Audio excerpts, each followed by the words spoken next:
Hello everyone, Joshua Myers here, and today I'm going to be reviewing Madman from 1982. There's a legend in these mountains of a killer. Inhuman. Insane. If you so much as whisper his name, he will appear. And if he appears, he'll be the last thing you'll ever see.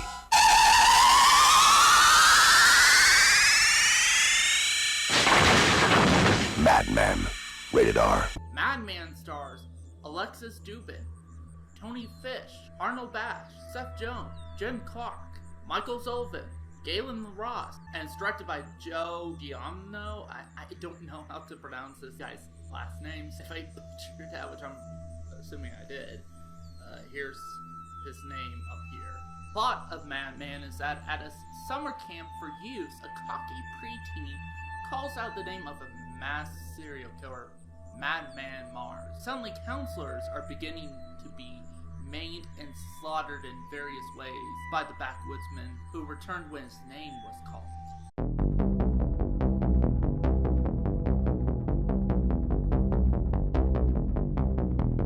For obviously a movie that was basically one of the imitators of the original Halloween, because it was during, and actually more so basically an imitation of the original Friday the 13th, which is kind of odd considering Friday the 13th was being an imitation of the original Halloween, so I guess it's imitation-ception or something like that. It's like an imitation of an imitation.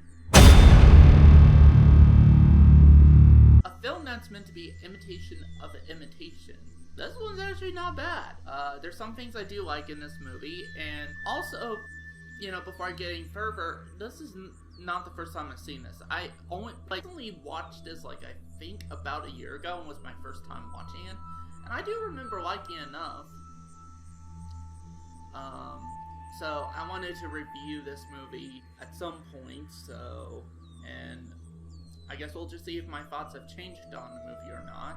Let's see, definitely one of the positives I have with this movie is, the cinematography in most cases. I really dug the cinematography, the lighting.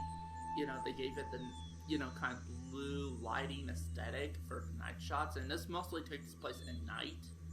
But yeah, this movie mostly takes place at night, and honestly, it looks beautiful, especially on my 4K TV regard. Pretty good cinematography, especially for a low budget, like a B-level slasher movie. Also, another positive is some of the characters are likable, at least in terms of their personalities. I did like most of these characters. And that's the thing, there's a difference between, you know, old school horror characters, like between the as old as the 1930s all the way to, you know, even around the 90s, is that horror movie characters were likable and relatable, actually. Like, there's times you like, like, these would have been people you would have hanged out with, actually.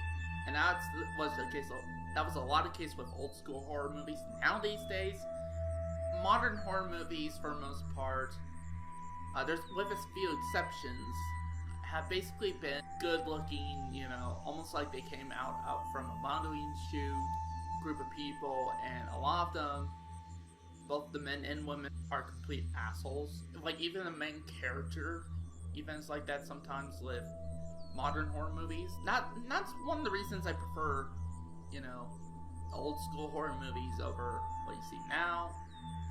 Again, with a few exceptions, there's some modern horror films that actually had very likable characters in that. So, again, that's one of the reasons I like older movies in general, and in this case, older horror movies.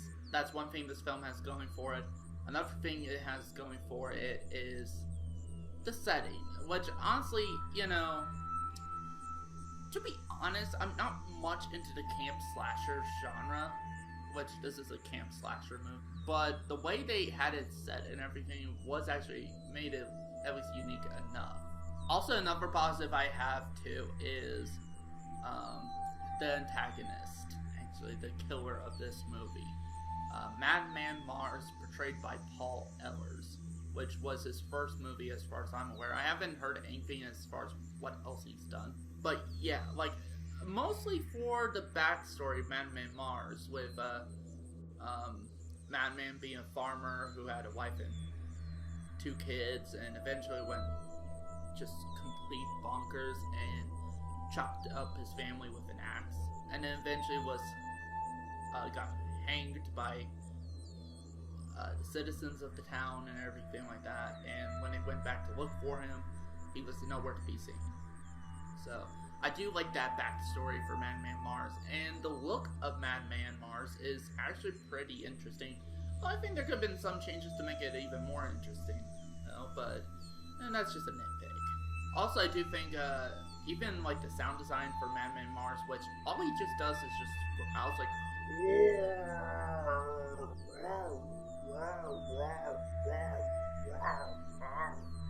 like that. I actually think they utilized it pretty well for the most part, although we'll get to my negatives later, to the point where even his sounds were actually kind of creepy.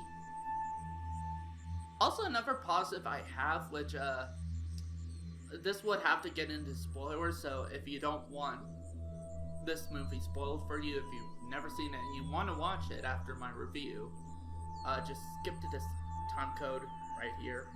Well, to go to my negatives and then eventually final thoughts and rating. But one of the positives I do have, which honestly surprised me, especially after my second viewing, because I didn't really notice this. I don't think I noticed it the first time around. But with the, like, so supposedly you're, like, there's, I guess they were trying to set up Galen Ross's character to be the, final girl of the movie, and the one you're supposed to root for. Although I do have some issues with how they set up these characters in terms of which one's going to be the main character that you're supposed to root for and that will survive at the end. I do kind of have issues with that, which we'll get to my negatives, but one of the things I found shocking, rather, with this movie is that they ended up killing off the main final girl. You normally don't see that with horror movies, even horror movies in the 1980s. Most of the time, it's the final girl always surviving. And at the most, like in the Friday the 13th films, at the most, it's like when the killer does come back and tries to get them and you think they're dead, it turns out to be a nightmare sequence or something like that. So, it's not like they killed them off. No, it's like, so, that was interesting to me, and it does kind of play with certain expectations of a slasher film at that time, I think, with that. Oh, and another positive I have is some of the music. More so the main theme, which people knows about, and it's the Madman Mars theme that plays at the end credits especially. It's like, Lord of the Campfire, telling of his horror, lost in the woods with the madman in the stars. Don't laugh at the tale, heed if you call him, beware, beware. Like stuff like that. That's actually a pretty good song. I think it's up there with, in terms of how good 1980 slasher movies theme song with, it's very similar to the Ballad of Henry Warden from My Bloody Valentine, which I just reviewed that. Which I do like that song too. And I think it's up there with the Ballad of Henry.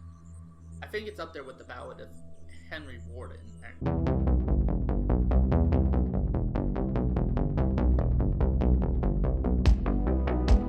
Honestly, some of the things I'm kind of mixed on about is the gore effects.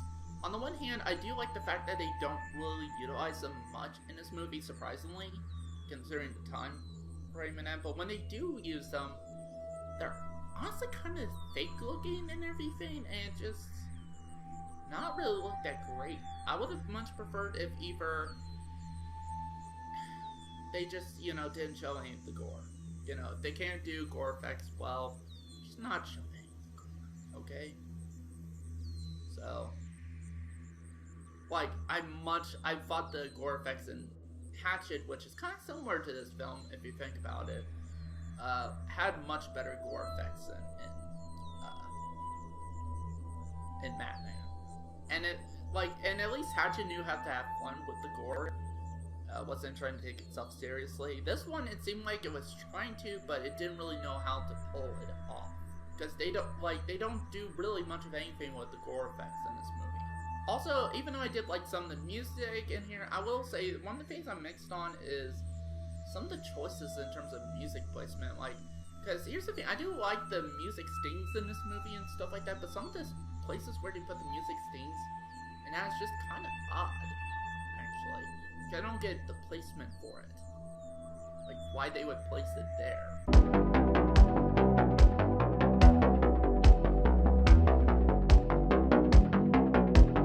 Honestly, for me, it would have to be the acting.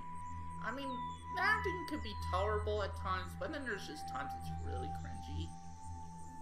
And I'm sure these actors did the best with what they had to work with and everything, but I think it was either the script, the direction, or just the actors themselves. Like, they did not have that much talent to, you know, carry through this movie. Or they just weren't trying. Because they were like, oh, it's just a, 80s slasher. So, honestly, I don't really know what that. And also, another negative I have is that there's times it feels like this film is ripping off some stuff. Like, I saw some imagery that's very similar to, let's say, Night of the Living Dead here, or they even just straight up rip off a kill from the Texas Chainsaw Massacre. The hook kill in the original Texas Chainsaw Massacre. Leatherface grabs the girl by the waist and then just stuck her on the meat hook. They repeat that in this movie, like Madman Mars does the same thing with one of the characters. It's like they're not even trying to hide the fact that it's an obvious Texas Chainsaw Massacre rip-off kill. So with that said, I'm going to give Madman a 3 out of 5 stars. Honestly, it's just okay. You know, there's some stuff in this movie I really do like. Really do like the backstory of the killer here, like the look, even the theme song, and all that stuff, and just, I like the cinematography. I do like which I forgot to mention, I do like for the most part, they don't really show Madman really at all until the last act. Kept him in shadows and that. So, I did like that, so that's another positive. But, overall, it's like, for clearly a film trying to be an imitation of what already is an imitation, it's actually not that bad, actually. Definitely one I wouldn't mind watching again, just later down the line, like maybe you watch it again next year, but it's not one I would see myself constantly putting on, unless if I'm with a group of friends or something like that, who haven't seen this movie. But overall, I give it basically an A for effort, not great, but not bad either, and I do think they did put some effort into this movie. But overall, this was a okay, B-level slasher movie. I think one of the better ones in that regard. Again, I haven't seen much. In fact, I'm trying to make amends for that and try to watch a lot of horror movies and that from the 80s that either I have not seen and have not reviewed on this channel, or ones that I have seen but have not reviewed. So, yeah, be sure to look for a lot of these coming up. So that's it for this video. Thank you guys for watching, and make sure you guys howl like a madman.